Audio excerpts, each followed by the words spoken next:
तो लोग leverage chapter में 2018 ऑनर्स का क्वेश्चन बनाएंगे। ये तुम लोग का एग्जाम पॉइंट ऑफ व्यू से बहुत ही इम्पॉर्टेंट क्वेश्चन है। देखो क्या क्वेश्चन है तुम लोग का। Calculate different kinds of leverage. क्या निकालना है? Different kinds of leverage from the following information. तो क्या क्या दिया है देखो। प्रोडक्शन एंड सेल्स दिया 1600 यूनिट, सेलिंग प्राइस दिया है 30 रुपया यूनिट, वेरिएबल कॉस्ट दिया है 20 रुपया यूनिट। सेलिंग प्राइस कितना बोले 30, वेरिएबल कॉस्ट कितना है 20। तो 30 से 20 रुपये का तो कितना बचा 10 रुपया। तो कंट्रीब्यूशन पर यूनिट कितना हो गया 10 रुपया। और सेल कितना कर रहे हो 1600 यूनिट, तो एक से कमा रहे 10 रुपया। तो 1600 से कितना कमा लिए तुम 16,000 रुपया। उसके बाद ये लोग क्या बोल रहा है, फिक्स्ड ऑपरेटिंग कॉस्ट सिचुएशन ए, जो फिक्स कॉस्ट नहीं माइनस करते थे, फिक्स कॉस्ट एक बार बोल रहे या तो 4,000 या तो 2,000 या तो 6,000 रुपया। मतलब फिक्स कॉस्ट सिचुएशन ए में 4,000, सिचुएशन दो में बी में 2,000 और सिचुएशन सी में 6,000। फिर बोले financial alternatives plan 1 equity 15,000, debt carrying cost 10% interest 5,000। Plan 2 में क्या बोला देखो, इक्विटी 10,000, इक्विटी 10 और प्रेफरेंस कितना है 10। प्लान 3 में देखो इक्विटी 5, डिवेंचर 15। तो तुम देखोगे ना तीनों में 15 5 20, 10 10 20 और 5 और 15 20। तो तीनों में तुम्हारे कितना है सेम 20,000 है। खाली चेंज क्या आ रहा है बोलो, कभी इक्विटी 15, डिवेंचर 5,000, इक्विटी 10, डिवेंचर 10 और इक्विटी 5 और डिवेंचर 15। इंटरेस्ट कितना तुम्हारा 10%। तो इंटरेस्ट रेट तुम्हारा सब जगह क्या होगा चेंज। 5,000 का 10% कितना होगा 500, 10,000 का 10% कितना होगा 1,000 और 15,000 का 10% कितना हो गया 1,500। तो तुमको टेबल बनाना है देखो ऐसे। एक सिचुएशन ए, सिचुएशन ए मतलब कौन से सिचुएशन का बात कर रहा, जब फिक्स कॉस्ट 4,000 रुपया होगा। फिक्स कॉस्ट कितना होगा 4,000 रुपया होगा। उसके अंदर में 3 फाइनेंशियल ऑल्टरनेटिव, चाहे तुम वो 15 5,000 प्लान 2 से और प्लान 3 से। उसी तरीके से यहाँ भी प्लान 1 प्लान 2, खाली यहाँ पर क्या चेंज हो तुम्हारा सिचुएशन बी, यहाँ पर फिक्स कॉस्ट कितना आ जाएगा 2,000 और सिचुएशन सी में तुम्हारा फिक्स कॉस्ट कितना आ जाएगा कितना बोला 6,000। तो तुम लोग हमको अब डेटा बताओगे, खाली क्वेश्चन हाथ में रखो, हम बुक रख दे रहे, तुम लोग अब डेटा बताओगे खाली। देखो यहाँ तुम लिख के रखा जानबूझ के, प्रोडक्शन 1600, चाहे जो भी प्लान करो, इक्विटी से लो, प्रिफ डिवेंचर किसी से भी लो, तीनों केस में यूनिट क्या रहेगा 1600। सेलिंग प्राइस 30 रुपया करके, वेरिएबल कॉस्ट भी क्या है 20 रुपया। तो 30 से 20 लोगे तो कंट्रीब्यूशन कितना आ गया 10 रुपया। और फिर ए इंटू डी, ए कितना है 1600 यूनिट और डी कितना है 10, तो 1600 इंटू 10 कितना हो गया 16,000। अब हम एक बात बोले, ये जो चीज़ है ये वाला 1600 30 20, क्या ये कोई फिक्स कॉस्ट और इक्विटी डिवेंचर से कोई मतलब है, उसको कोई मतलब नहीं है। तो ये वाला जो चीज़ है ये तुम्हारा सब केस में क्या बैठेगा तुम्हारा सेम 1600 1600। बस एग्जाम हॉल में क्वेश्चन टफ नहीं है, बस थोड़ा लेंदी क्वेश्चन है, बस तुमको याद होना चाहिए। इस सब में सेलिंग प्राइस सेम। ये तो गनीमत मान इन लोग सेलिंग प्राइस चेंज नहीं किया, इन लोग सिर्फ क्या चेंज किया फिक्स कॉस्ट चेंज किया और इक्विटी शेयर और प्रेफरेंस शेयर चेंज किया, उसके अलावा सब कुछ सेम। वेरिएबल कॉस्ट कितना का बोला 20 20 20 20 और 20, ठीक है बात, सब में सेम। वेरिएबल कॉस्ट बोला लोग अलग अलग सिचुएशन सब सेम बोला।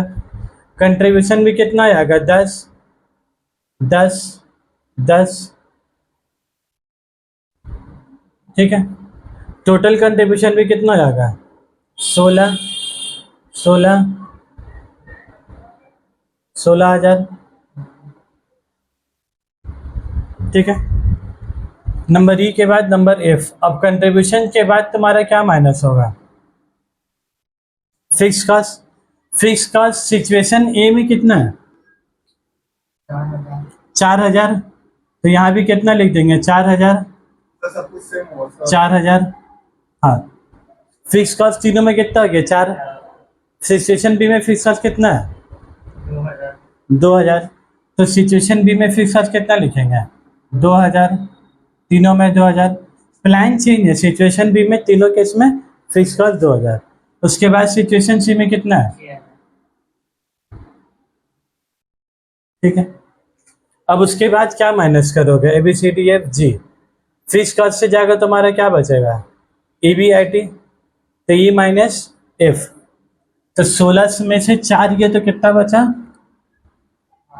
12, 16 में से 4 गया तो कितना बचा, 12, 16 में से 4 कितना बचा, 12, 16 में से 2000 गया तो कितना बचा, 14, 16 में से 2 गया तो कितना बचा, 14, ठीक है। अब फिर यहाँ 16 में से कितना जा रहा है, 6, तो 16 में से 6 जाएगा तो 10, 10 और 10, ठीक है, ए बी आई टी आ गया।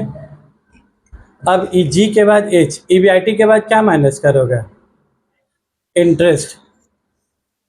अब इंटरेस्ट के लिए तुमको प्लान चेक करना होगा, पहले प्लान में 5,000 रुपया डिवेंचर है ना, 5,000 का 10%, इंटरेस्ट कितना बोला है, 10%, तो 5,000 का 10% कितना हो गया, 500, दूसरा में कितना बोला है, 10,000, 10,000 का 10% कितना हो गया, 1,000, और उसके बाद बोला है 15,000, तो 15,000 का 10% कितना हो गया, 1,500। अब ये जो प्लान 1, 2, 3 का है, ये तीनों जगह क्या रहने वाला है, ऐसे ही 500, 1,000 और 1,500 ऐसे ही बैठा देंगे, 500, 1,000 और 1,500, ठीक है बात। ई बी आई टी में से इंटरेस्ट जाएगा वैसे जी एच आई, तो क्या बच गया तुम्हारा, E B T G minus H. अब 12,000 में से 5 से गए तो कितना बचेगा, 11,500, 12,000 में से कर गया तो 11,000, 10,500, 14,000 में से गया तो कितना बचा, 500, 14 में से गया तो 13,000, इसका 10,000 में से 500 तो 9,000, 9,000, 8,500, E B I T E B T आएगी। अब ई बी टी के बाद तुम क्या माइनस करोगे, टैक्स, जी एच आई जे, जे कितना हो जाएगा तुम्हारा,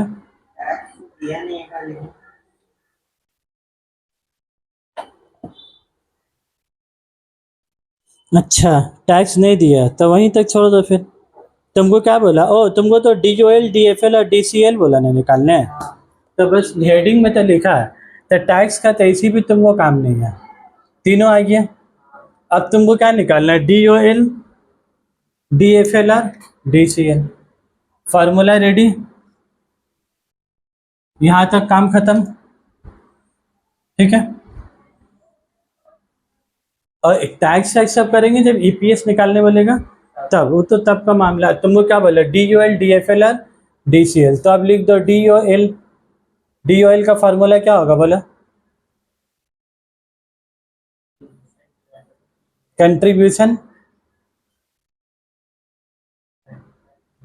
डिवाइडेड बाय ईबीआईटी, कंट्रीब्यूशन कितना आया, 16,000 रुपया, ईबीआईटी कितना है, 1200, तो 16,000 डिवाइडेड बाय 1200 करो, नहीं 12,000, 1600 डिवाइडेड बाय 12,000,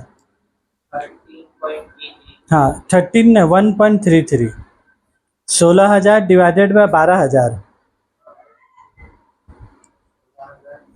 डिवाइडेड बाय 12,000, 1.33, तो यहाँ पर कितना आ गया तुम्हारा 1. यहाँ भी कितना, 16, 12, 16, 12, तो तीनों जगह कितना हो गया, और कैलकुलेशन का जरूरत नहीं, फिर यहाँ कर लो 16, यहाँ कितना हो गया 14, तो 16/14 करो, 1.14, तो यहाँ भी कितना हो जाएगा 1. तीनों जगह में सेम, 16, फिर 16/10, तो 1.6, 1.6 और 1.6, डी ओ एल आइए।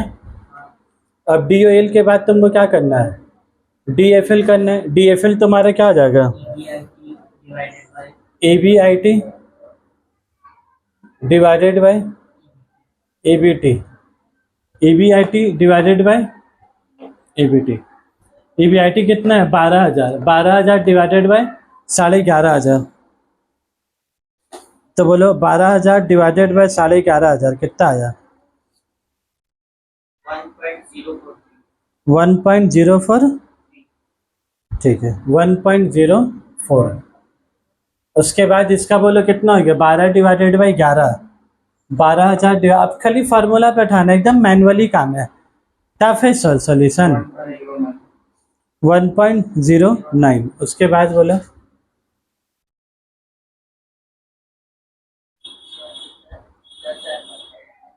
हाँ 10,500, 12,000 डिवाइडेड बाय 10, 1.14। ठीक है अब हम उसके बाद है तुम्हारा 1.04, 1.08, 1.04, 1.08। उसके बाद है 1.12, फिर है 1.05, 1.11, 1.18। ठीक है बैठा दिया, अब तो समझ में आ गया, फालतू का टाइम पास करके फायदा नहीं।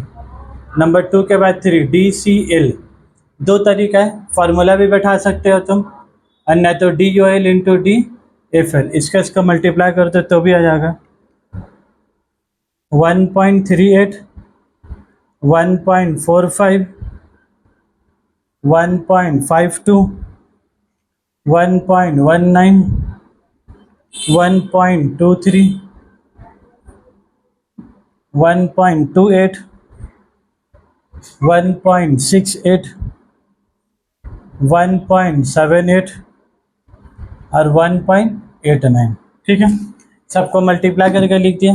अब खाली लास्ट में तुमको एक चीज लिखना, remarks for high and low risk, remarks for low and remarks for low and high risk.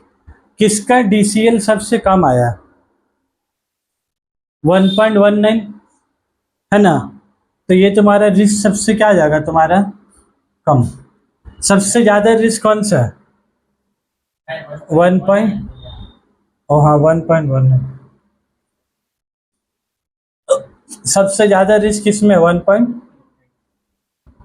मतलब यहाँ पर DCL 1.19 है, वहाँ DCL 1.89 है। तो ये देखो ज़्यादा अगर तुम लेते हो, मतलब तुम मान लो रुपया तुम लाते हो इसमें 16,000 रुपया, इक्विटी शेयर से पैसा उठाए थे तुम कितना 5,000, और डिवेंचर्स में कितना पैसा उठाए तुम 15,000। तो तुम देख रहे हो अपना पैसा कम लगा रहा है, इंटरेस्ट का पैसा ज़्यादा, और इंटरेस्ट का पैसा ज़्यादा लगाए तो तुम जितना भी ज़्यादा लगा लो, कल को जब तुम फायदा कमाओगे तो इंटरेस्ट उसको 10% देना है ना भाई। तुम जितना भी ज़्यादा कमा लो कल को, इंटरेस्ट को तो 10% देना, उससे ज़्यादा देना नहीं है।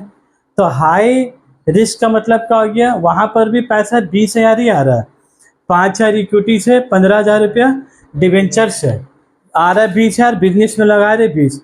लिवर्ड हाई रिस्क क्यों बोल रहा? अगर तुम 20,000 रुपया लगा के, अगर तुम EBIT तुम्हारा ज़्यादा नहीं हुआ ना, अगर तुम 1500 इंटरेस्ट नहीं दे पाए तो तुम कहाँ जाओगे?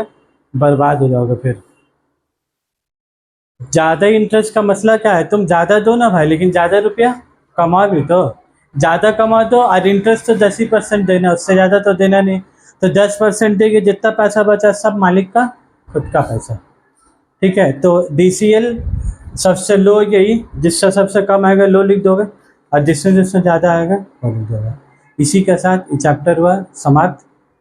बाकी जो क्वेश्चन बचा आप तुम लोग को होमवर्क में क्लियर करना।